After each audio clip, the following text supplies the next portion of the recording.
Should you go down this alley? Prince of the Bear. Today we're hanging out in the Ministry of Magic inside Universal's Epic Universe.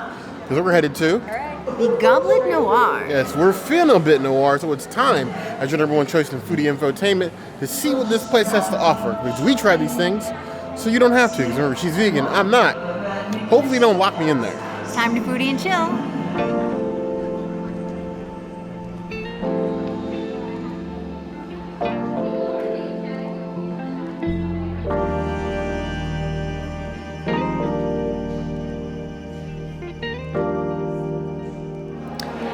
This salad is vegan as is, which I absolutely appreciate. It looks so fresh and so gorgeous. We have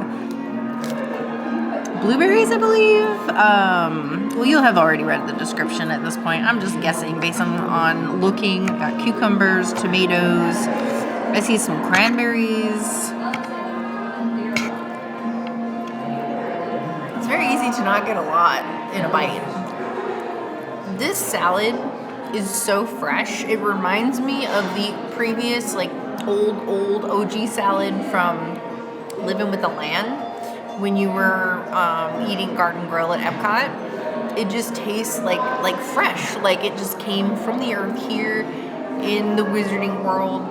The dressing, it's dressed perfectly. It's got the perfect balance of texture. It's not too crunchy, it's not too soft. It's just beautifully balanced and very fresh tasting, and you get this aromatic aftertaste almost. It tosses my salad. It'll be even better when I put pocket parm on it because I did bring that. I will give this a 4 out of 5 salads. It's not bad, not bad. The Ancient Forest Salad. And honestly, the forest that they grabbed this from must have been ancient to have this many greens and this much fruit all within such close proximity to each other. Because this is a massive salad. This is an entree salad. Look at this. How am I supposed to fit this in my mouth? I don't have a bear-sized mouth, but one of these days I'll get this. That's a bush. That salad feels like a lo-fi Sunday afternoon, barefoot, laying on the moss, with a nice straw-brimmed hat, and a nice draught of beer. It's refreshing and crisp, to say the least. I like the tanginess of the salad, both the freshness of the leaves with the dressing, but then with the fruit, you get little hits of sweet as you choose, so it's not super sweet, it's just enough sweet to be a sweet and tangy without going overboard. I would order this on my own and just fill up on that. This feels to me, the perfect park food. I know that lots of park food, lots of theme parks, Epic being no different, have a lot of savory items, which I find, especially in Florida, to be insanely painful to walk around the park all day long with something that heavy. This is something I could fill up on until it's dinner time. And this would be my lunch. I love this. 4.75 out of 5 claws. This may be my new favorite theme park salad.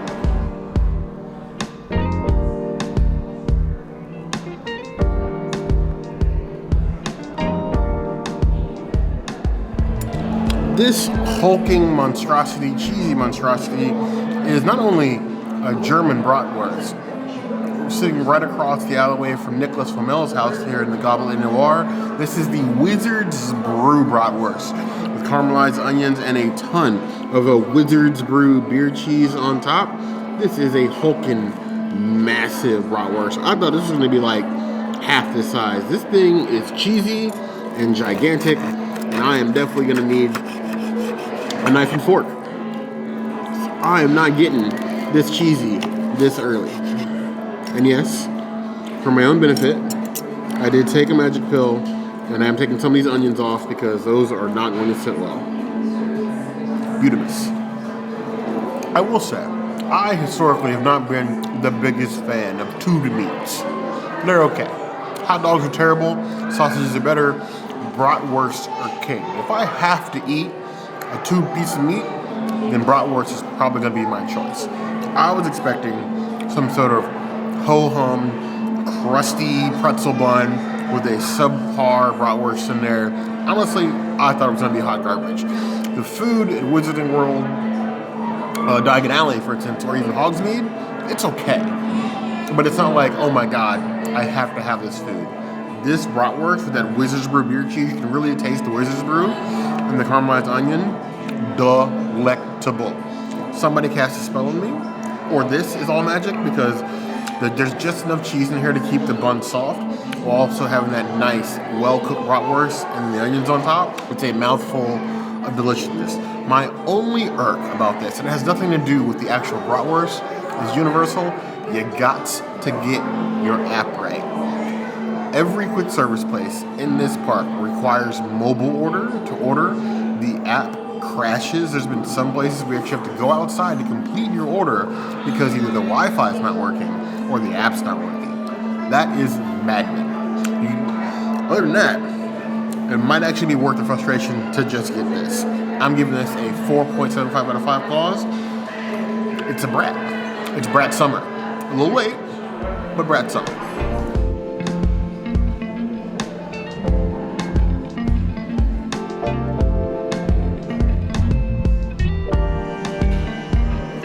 Now, with my Wizard's Brew bratwurst, I got the option of 2 sides. I get the house salad, or I get french fries. This time I decided to get french fries because why not? They're steak cut, so they cheat. They're shaped like little wands, Cadabra, and you get a side of ketchup. Now, what you just try to murder me? I tried to murder the camera. I would never murder you. You said the spell. Crucial. No, not working? Didn't think so. Now, the lazy foodie in you would go for the ketchup. They provide it, it's sitting there. However, they do give you a ridiculous helping of extra Wizard's Brew beer cheese and a french fry. That feels like the superior way. When you add beer cheese fries to this restaurant, I expect an invite. The french fries with beer cheese, elevated. The fries themselves, basic. Not salted, they're crisp, warm on the inside, nothing to write home about. With the beer cheese, however, elevated. Fries by themselves, I'm giving 2.5 out of 5 claws. With the beer cheese, that's like a 3.5 out of 5 claws. Excellent.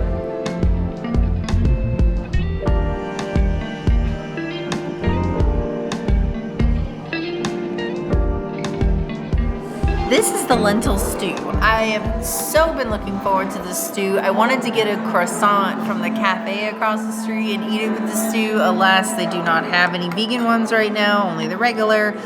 So I'm gonna eat the stew by itself. And they do give you bread, but I really wanted a croissant. I'm super excited for this lentil stew. I like the lentils. I think the veggies in there are really nice. I think it's lacking seasoning. It needs like salt and pepper and just like some extra things. Just send it to the next level. I'm gonna have to add some things and zhuzh this up. I did bring pocket parm, but I did not bring salt and pepper. I only brought red pepper, hot sauce, and mustard. So I don't know. I really do like this stew. I think it's herbaceous. I think it's got a lot of veggies in here. The potato ratio is pretty high, but that's fine. I love me some potatoes. And Universal does potatoes pretty well, so I'm not mad at that at all. I would give this a 4 out of 5 stews. This is one of my, I would say, the top 5 favorite things that I've had at Universal Epic Universe. If it's one thing that surprised us the most about Epic Universe has been the portion sizes. Ministry of Magic is no different. They are literally trying to kill us with food here. This is a massive portion of this lentil stew. I was expecting something that was going to be like a cup. This is a legitimate tub of lentil stew. I was concerned lentil stew didn't really sound too German to me. This is given German, just from smells. Honestly, I think if you give it a good mix, there are some herbs on top that I think don't get mixed in with everything in. That gives it a nice, like, brings everything together. The potatoes are nice and soft. They melt away in your mouth. The lentils are cooked well, so you don't like the hard pieces of lentil if like undercooked it. They know they're lentils. The carrots add a little bit of sweetness to what otherwise is a very savory, dense, thick stew. You will not leave this hungry. If you do, well, maybe somebody cast a magic hole in your stomach because that will fill you up. It could use a little bit of punch. I would say a little bit of pepper, maybe no salt, a little bit of pepper. But otherwise, it's a good stew. I feel it's terrific, even. I would give this a 3.75 out of 5 claws.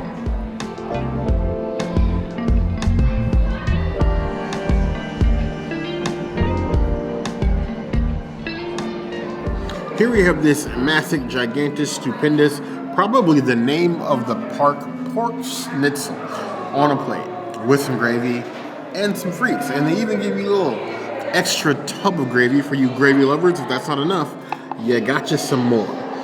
Go ahead and cut into this because why stall? I know why you come. You don't come for me. You come to see cuts of the pork, all fried and delicious. Look at that. Nice, battered thin, breaded thin, just like you expect with plenty of the gravy. Let's hope it's up to what it's there for. See, Universal, the problem that you're really going to have when this park officially opens on May 27th, and people start consuming the food here, is that after they're done here, I'm going to have to go back to Universal Studios, Sounds Adventure, and the food there is not as good. This is it feels like a whole different company level of food. And having to go back to say, eating something like this delicious pork schnitzel, and yes, it is delicious, to compare that to say like Captain America Diner or Lombard's, or even though we love everybody that works there, Finnegan's Food, also not great. That is delicious, well seasoned, juicy pork. The gravy only serves to amplify that. The breading, nice and crispy, also seasoned. Season your breading. That is a delicious example of pork schnitzel. 100% authentic German? Maybe not. But an excellent Americanized example. I feel like you will not be disappointed. Amazingly enough, because I was expecting to be disappointed. I'm giving that a solid 4 out of 5 claws.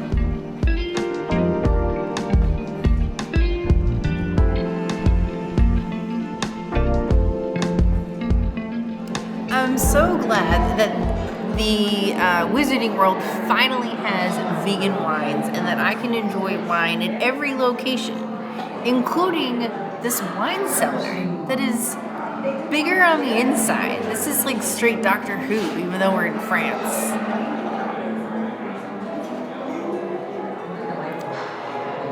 So it's a Pinot Noir served chilled. It's very oaky in flavor, more like the medium to heavy bodied. Like it's in that range over there. Definitely not light. Definitely not something you would want to drink out in the sun. Great for this cellar though, and to just like enjoy. I will give it a 3 out of 5 wines. It makes me feel medium fine. You couldn't have Le Gobelet Noir without a nice Pinot Noir. This place is a surprise. We actually walked in here the other day on our previous pass holder preview and thought it was just a bar because it was just like a room with some barrels and they had some taps, and they had mentioned the dining area, but we just thought it was part of the spiel. And then we go to make sure our little food checklist and walk back here, and well, it's a legit like 5-room cellar in here. This place is massive. It is dead in here right now. I feel like once people find out it's here, it's just a legit German restaurant. It will not be this way for long. So until then, cheers to an empty cellar.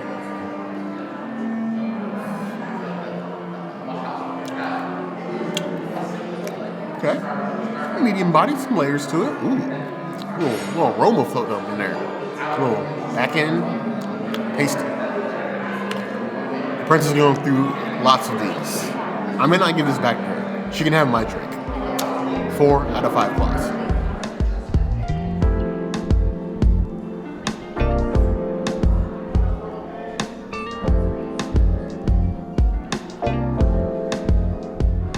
have the Daisyroot Ale. Not a new beer, but a beer has wandered over from the Wizarding World over here to the Ministry of the Magic. A nice tall boy Daisyroot. Because why not have roots in what's essentially a root cellar?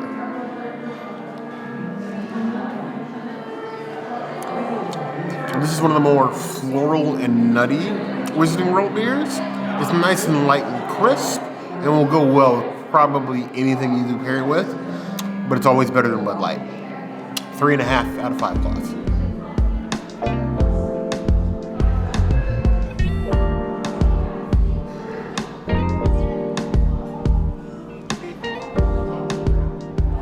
This is the vegan dessert. This is Baklava. I have not had Baklava at Universal since Mythos introduced one, last year, I want to say?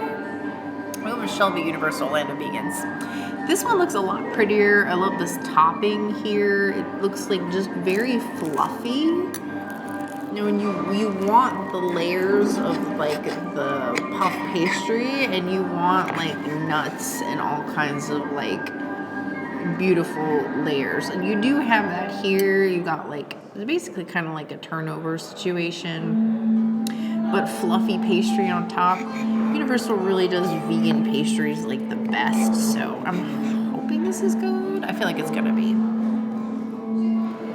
That is gorgeous. The sauce almost makes it like a strudel, and then it's like a really soft pastry. So like some baklava, they're very like dense, and they can fall apart in your mouth. They can be really rough to chew, and you need like some tea to eat with them or drink with them, so that it kind of like all blends well together. This doesn't need that at all. You can just eat it by itself, and it is beautiful.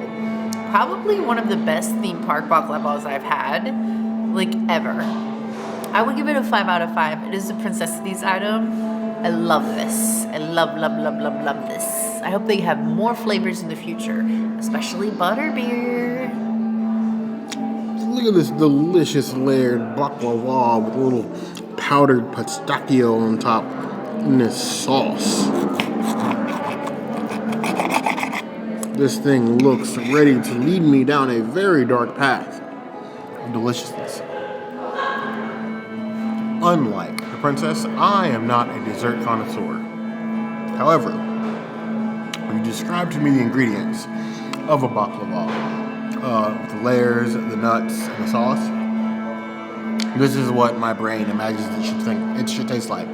With the texture, the flavors, the consistency, that is a dessert worth having. I think I hear violins. That may be the area music, but I think I hear violins. I give that 4.5 out of 5 claws.